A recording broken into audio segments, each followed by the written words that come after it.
السلام عليكم ورحمة الله. هذا الفيديو نشرح فيه طريقة تغيير أذرعة السيارة أو رودات الستيرينج. ادعموني بالاشتراك في القناة والمشاركة للفيديو والإعجاب، وأيضا اتركوا الإعلانات إلى آخرها بدون تخطي، وإذا عندكم أي تعليق أو استفسار اكتبوها في الأسفل. لما نمسك الإطار الأمامي من الجوانب ونحركه بنلاحظ إن في فضاوة وحركة في الإطار، وهذا بسبب تآكل المفاصل الموجودة في الأذرعة أو الرودات.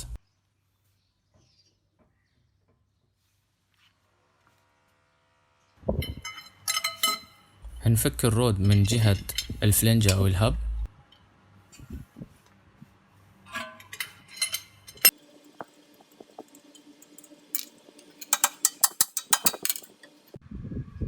من جهة الستيرينج بوكس هنفك الغطاء المطاطي اللي يغطي الذراع أو الرود حتى نكشفه.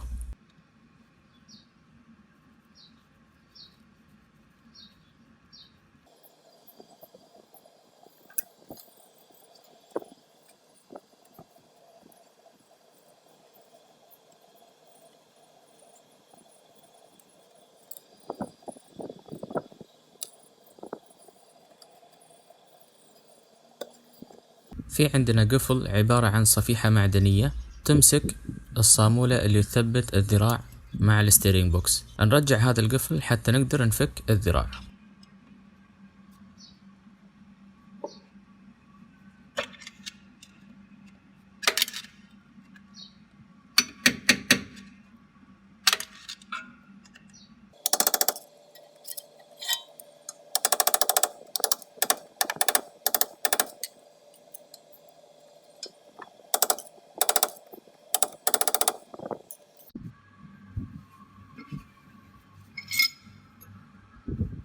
ناخذ كماشة من النوع اللي عليه قفل، وأيضا نقدر نتحكم في حجم الكماشة.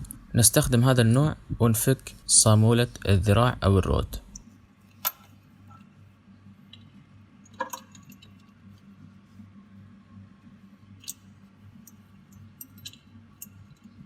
وظيفة الأذرعة أو الرودات هو نقل حركة المقود من الستيرينج بوكس إلى الإطارات، وهذه الرودات أو الأذرعة تحتوي على مفصل من جهة الستيرينج بوكس ومفصل آخر في نهاية الرود أو الذراع.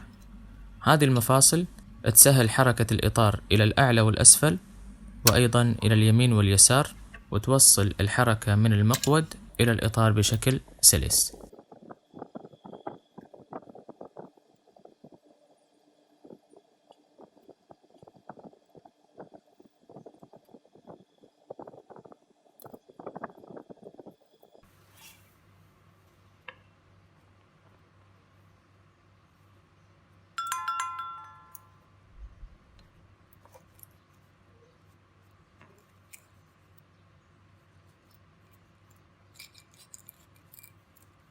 هذا هو الذراع أو الرود بعد ما فكيناه. نرجع المطاط إلى المكان اللي يجلس عليه، ونقيس المسافة اللي ما بين قاعدة المطاط وبين الصامولة اللي يتركب عليها نهاية الذراع. ناخذ القياس حتى نطبق نفس القياس في الذراع الجديد، حتى نحافظ على ميزانية الرود بنفس الرقم تقريبا. وأكيد بعد ما نركب الذراع الجديد راح نسوي ميزانية لإطارات السيارة من جديد.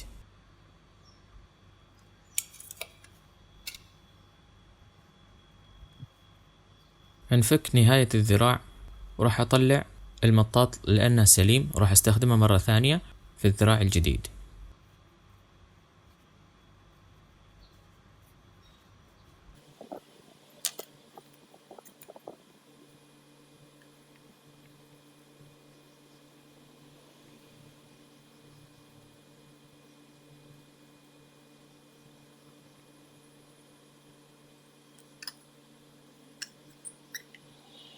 بنلاحظ أن مفصل الذراع كيف يتحرك وفي فضاوة، وهذا اللي كان يتسبب في حركة الإطار الأمامي.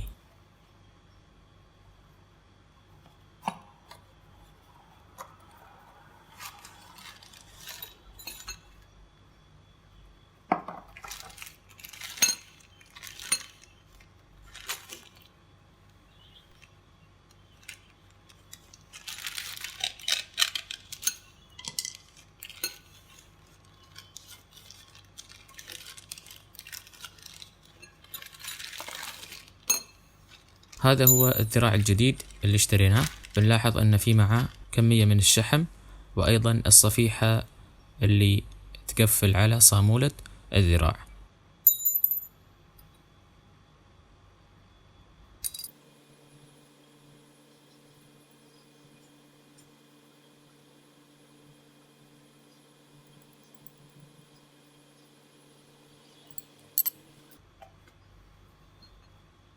هنركب المطاط على الذراع الجديد ونضبط قياس الميزانية على نفس قياس الذراع السابق اللي فكيناه. بعدها راح أركب نفس نهاية الذراع اللي كانت موجودة في السيارة، لأن هذا المفصل كان جيد، ما كان فيه تآكل.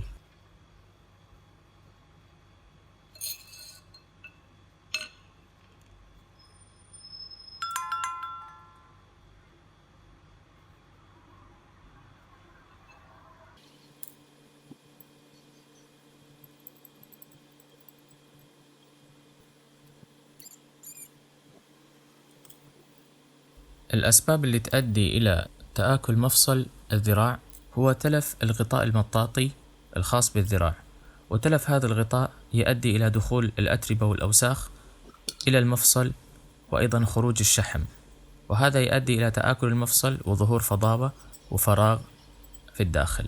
كذلك من الأسباب هو القيادة العنيفة للسيارة، أو تعرض السيارة إلى المطبات والحفر بشكل كبير.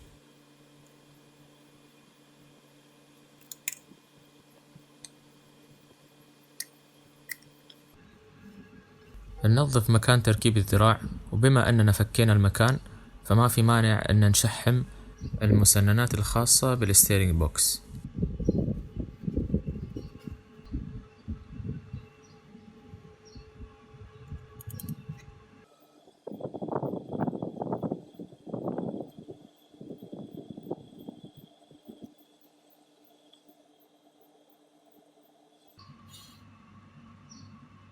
الصفيحة المعدنية اللي هي عبارة عن قفل يكون في لها أسنان بارزة، الأسنان هذه راح تكون في جهة الستيرنج بوكس، أما الجزء المستوي يكون في جهة الخارج اللي هو الذراع أو الرود.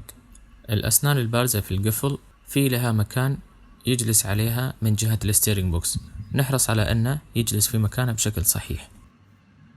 نركب الذراع في مكانه ونشد عليه بالكماشة.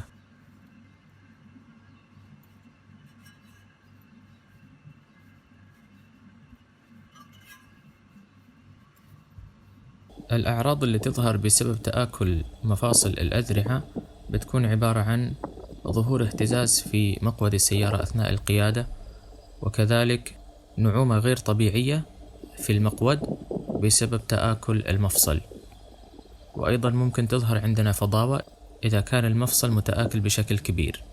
كذلك تظهر عندنا تآكل في الإطارات وخلل في ميزانية الإطار، وكل هذه الأسباب تشير إلى مشكلة في أذرعة السيارة. وحتى نكتشف هل الخلل في الذراع أو في مكان آخر، الخطوة الأخيرة أن نفحص الإطار نفسه من خلال الطريقة اللي ذكرناها في بداية الفيديو، أن نمسك الإطار من الجوانب ونحركه بعد ما نرفع السيارة عن الأرض.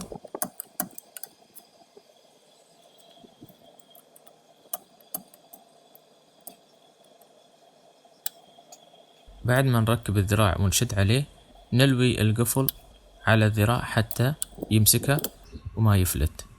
بيكون في عندنا جهتين في الأعلى والأسفل، ندق عليهم ونخليه يلتوي إلى جهة الذراع.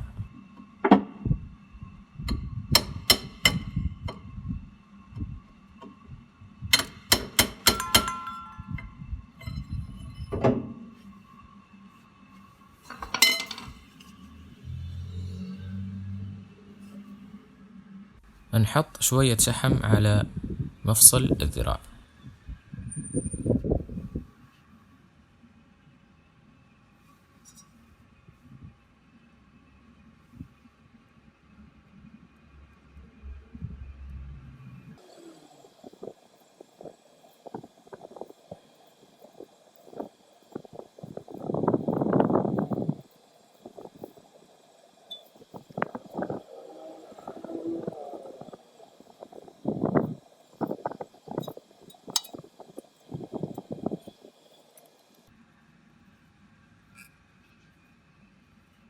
نعيد تركيب الغطاء المطاطي في مكانه، وكذلك ما ننسى نركب نهاية الذراع من جهة الفلنجة أو الهب.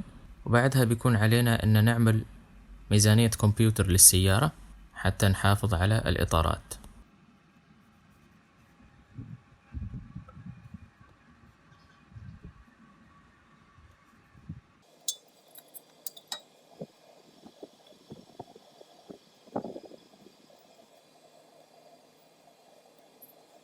في نهاية الفيديو ادعموني بالاشتراك في القناة والمشاركة للفيديو والإعجاب، وأيضا اترك الإعلانات إلى آخرها بدون تخطي. وإذا عندكم أي تعليق أو استفسار اكتبوها في الأسفل.